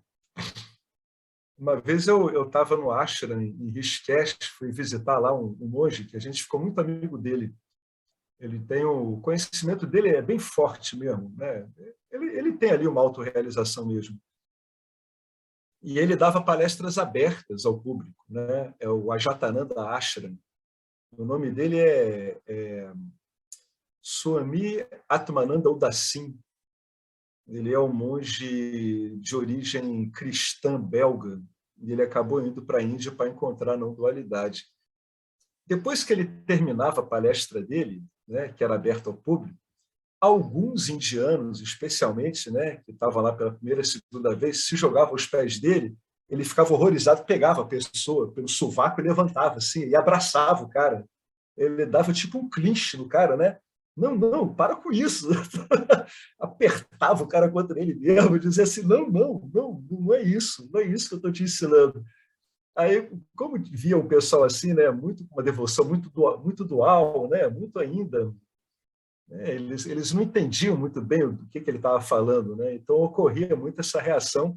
Ele era muito alerta, eu vi ele levantar alguns ali, né, e na marra mesmo, ele ia puxando o cara não entendia muito bem, ele logo abraçava, dava um jeito de imobilizar o indivíduo, né, nessa hora tem que parar o cara, de algum jeito, é que nem os salva-vidas, né, que às vezes tem que parar o náufrago. Sim. Nem que seja, às vezes, com a bolacha, porque senão o cara carrega o, o Eles salva-vidas pegam, para ele. eles pegam por trás da pessoa, porque senão. É, então quem vai proferir isso nesse ambiente muito devocional, né, dual, tem que ter muito cuidado para evitar esse tipo de coisa, porque, como você vê, aparece espontaneamente, né? É, O devoto está acostumado a isso. eu acho que tem um padrão de repetição, porque o ser humano é assim, de uma forma geral, né? Por questão de Uhum. ignorância mesmo. Você vê nas mídias Isso, sociais, isso. padrões repetitivos das pessoas. Uma começa a falar de um jeito e fazer um tipo de postagem e vira um carrossel, aquilo lá, um monte de gente fazendo o mesmo tipo de coisa. Vai condicionando. Então, eu acho que tem um condicionamento que a pessoa vê o outro fazer, e aí, naquele momento ali, a pessoa deve ter algum maravilhamento ali, que ela sente alguma coisa legal e acaba repetindo o padrão, né? Não É, quer tirar, nem se questiona por que está fazendo aquilo lá, na verdade, né?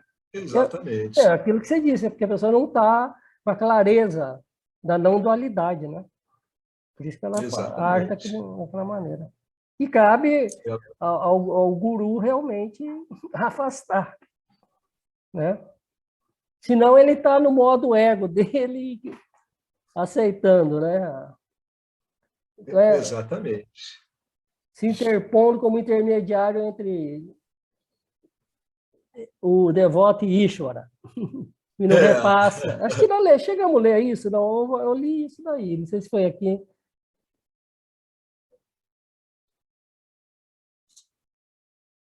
é isso mesmo. Isso é bem comum. É aquela velha questão, né? A gente é forçado a reconhecer que a maior parte dos jivas querem segurança e prazer, né?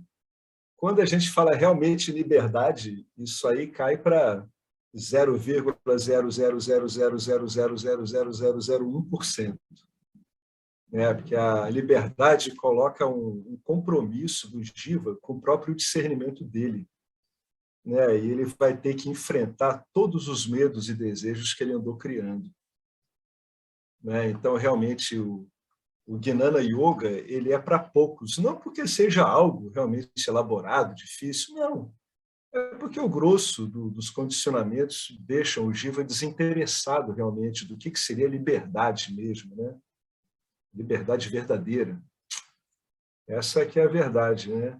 Poucos jivas, no fundo, estão interessados em liberdade. Poucos, pouquíssimos, pouquíssimos. Essa é uma constatação que a gente tem que ter, ela é muito realista, né?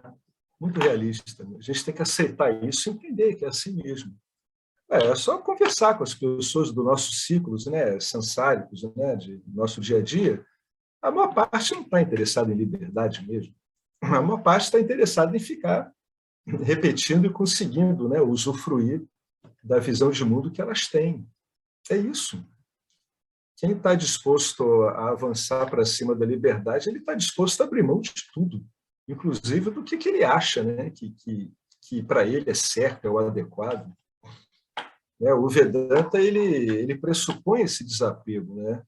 Em relação a tudo, bens materiais, tudo. Agora, principalmente, e isso é por isso que as pessoas chegam no Vedanta, elas caem fora, principalmente desapego em relação ao modo como você pensa, como você, Jiva, vê o mundo. Sim, ao O Vedanta personagem, né? também É uma identificação com corpo-mente, não é? exatamente. São milhões de nascimentos, né? E renascimentos e condicionamentos, né? Até você se abrir mão disso. Por isso tem que fazer um trabalho mesmo. Tem mesmo, porque às vezes as pessoas dizem assim, realmente eu não estou identificado com o meu corpo e mente, etc. Tá bom, vamos ver então aquelas vássanas, né, que condicionaram a visão de mundo dele para valer, vincularam. Vamos ver se não está condicionado mesmo. Eu acho que às vezes a gente fala essas coisas, as pessoas elas não apreendem corretamente porque elas não observam em detalhe como é que o corpo sutil delas está estruturado. Se elas observassem, elas veriam que teriam que abrir mão para estudar o Vedanta corretamente, teriam que abrir mão de todas essas estruturas de identificação. Todas. As pessoas não entendem isso. Mas todas. Mas todas, bom, as que você tem que estão de acordo com o ensino, não.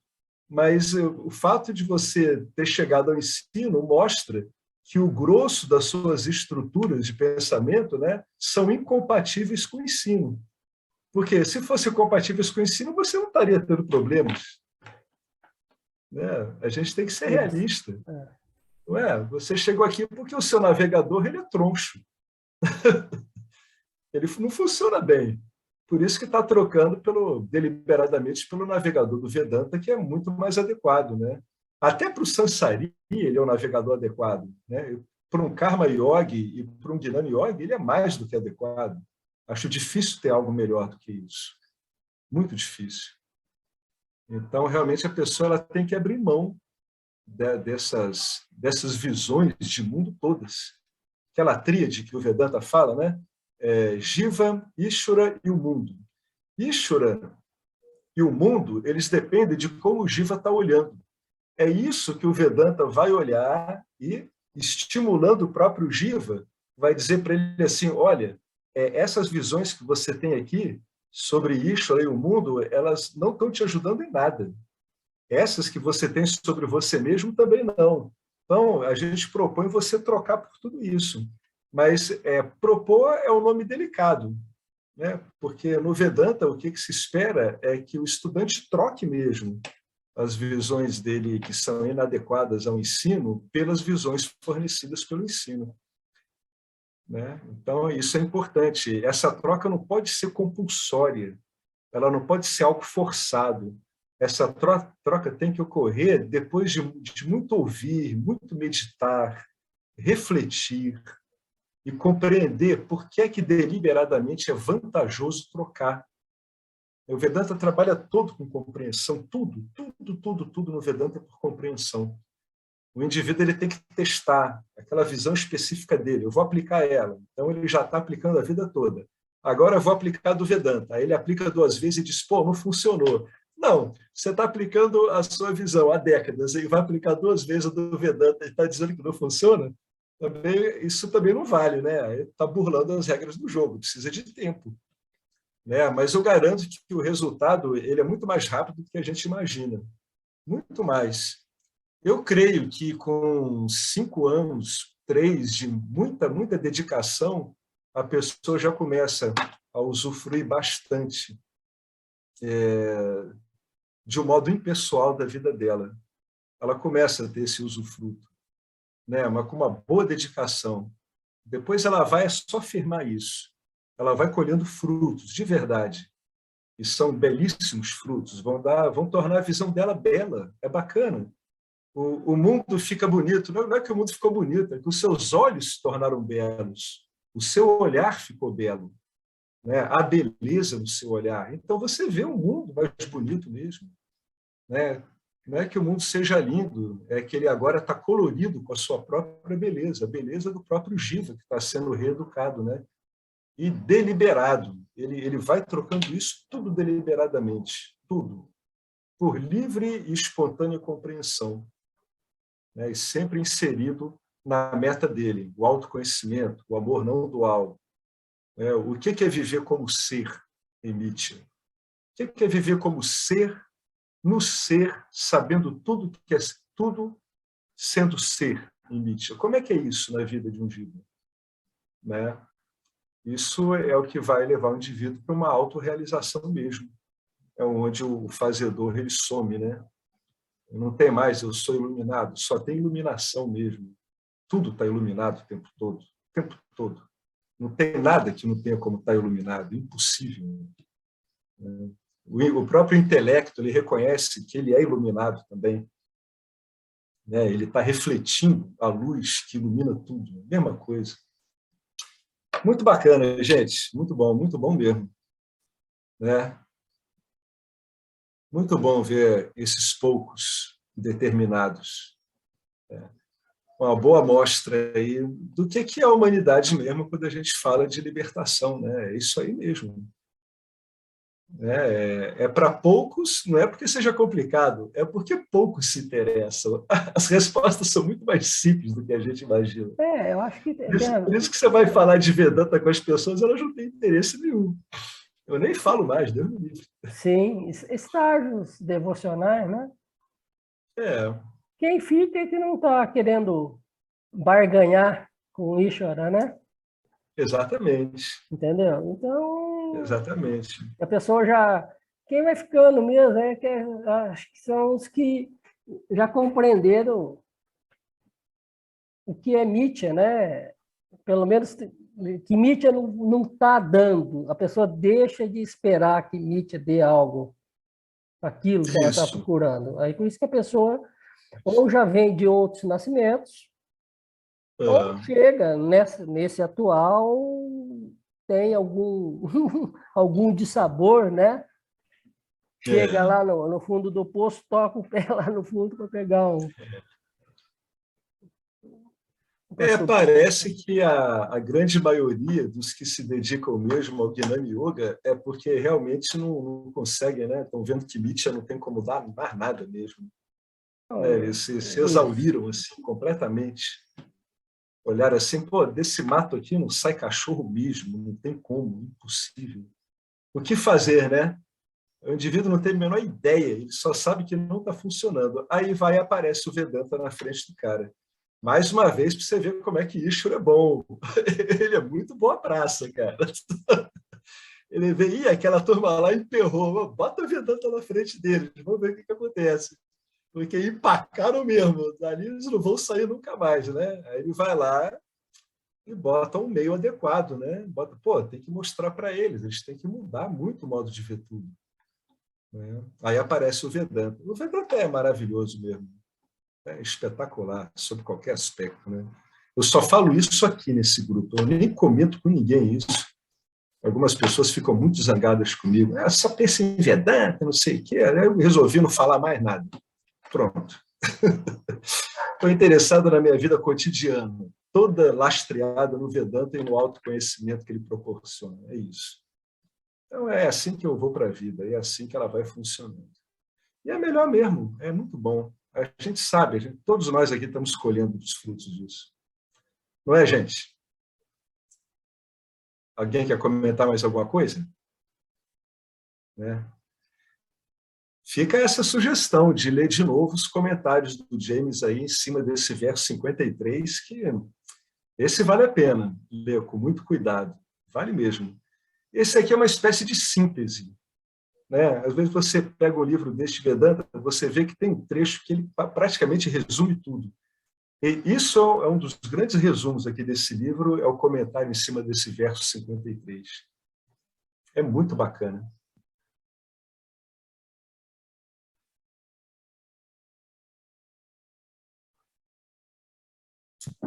Ô, Alex, Diga, Betânia.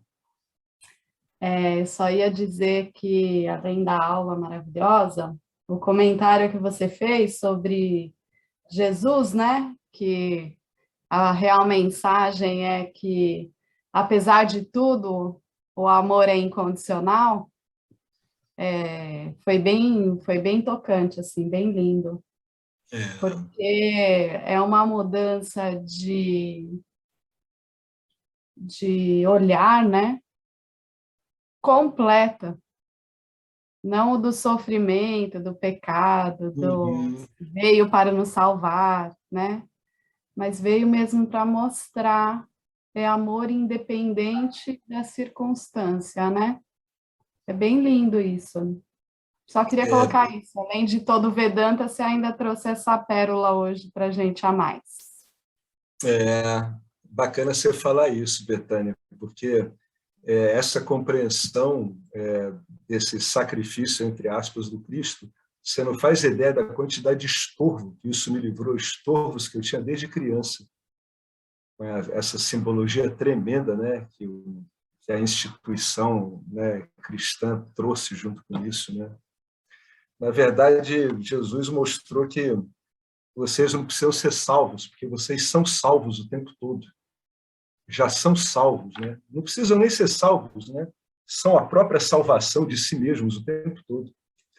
É bacana mesmo, é muito bonita essa visão, né?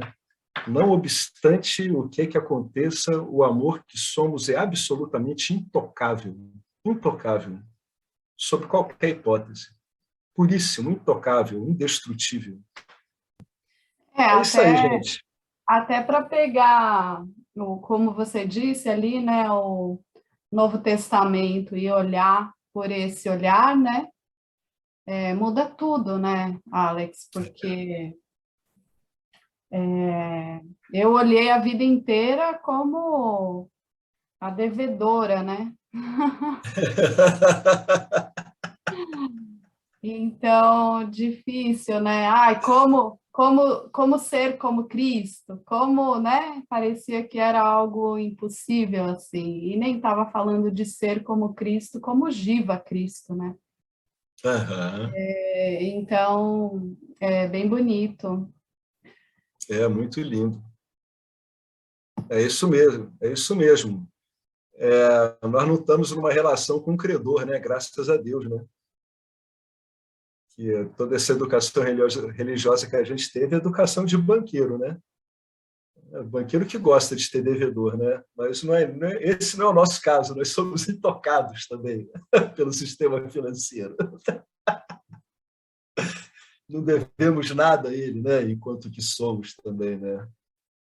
Nós somos livres e nada pode nos atingir. Essa que é a mensagem, né?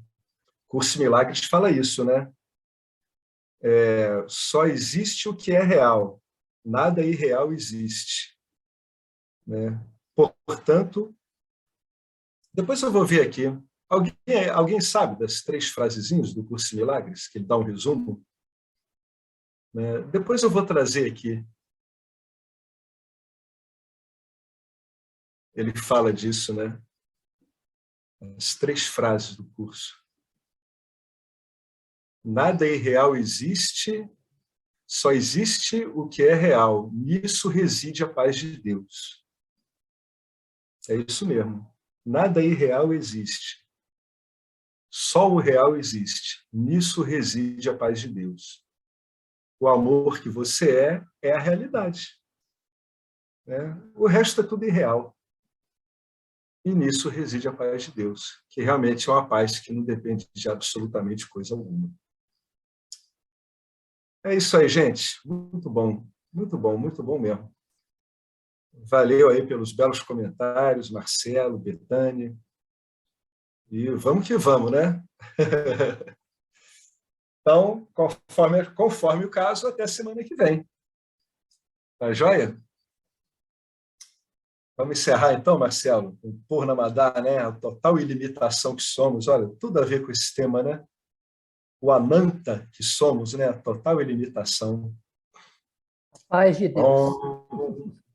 A paz de Deus, exatamente, é isso mesmo. A ilimitada paz de Deus. Om Purnamada, Purnamidam, Purnamudachyate, Purnasya, Purnamadaya, Purnameva Vasishyate. Om Shanti Shanti Shanti. Gratidão a Ishvara, gratidão a Vedanta, gratidão a toda essa maravilhosa Sampradaya milenar de professores e alunos, libertando os poucos interessados, né? Que entram firme nesse caminho, sem caminho nenhum, né? E é isso aí, gente. Tudo de bom para todos nós. Olá, queria trazer aqui para vocês o quanto eu tenho me beneficiado dos ensinamentos do Vedanta. Esses ensinamentos do Vedanta, eles mudaram a minha vida, o meu estilo de vida, né? A partir de uma compreensão sobre Jagata, o mundo, sobre essa pura inteligência, Ishvara, sobre o Jiva, né? A mente, o funcionamento, sobre a aplicação do Karma Yoga diariamente na vida, o quanto isso beneficia a purificação da mente, né? Para poder daí acessar aquilo que é mais valioso. Aliás, eu diria sem valor estimável, inestimável, né? Uma riqueza profunda, que é a compreensão sobre os ensinamentos de Satya, a consciência, a existência ilimitada que sou. Bom, eu sou uma aluna de Vedanta, desse grupo Vedanta Brasil, que iniciei a jornada, estou no começo da jornada, mas essa jornada seria impossível sem o apoio diário de um professor qualificado, o professor Arlindo Nagar, nosso professor, que dedica a sua vida, que dedica as batidas do seu coração exclusivamente para o ensino do Vedanta. Ele gosta de usar a frase o coração que se doa recebe. Então ele é esse coração que doa. E aí a minha pergunta e o meu convite é: e você?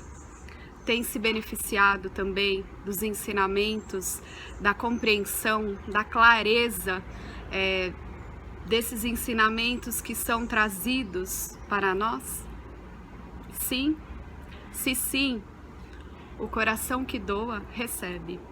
Então o convite é: se você se beneficia, você pode também fazer uma doação.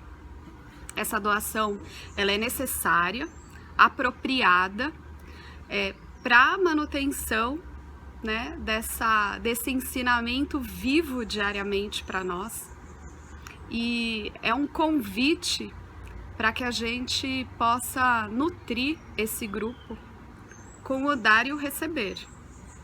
E se você se beneficia, tenho certeza, qualquer valor mensal é suficiente. É o valor que o seu coração sentir, mas é um valor apropriado. Bom, meu recado é esse. Eu agradeço imensamente e não tenho palavras para dizer o que é o Vedanta na minha vida. Só dizer gratidão. Gratidão, Ishwara, gratidão, professor, gratidão a Sampradaya, gratidão. Obrigada.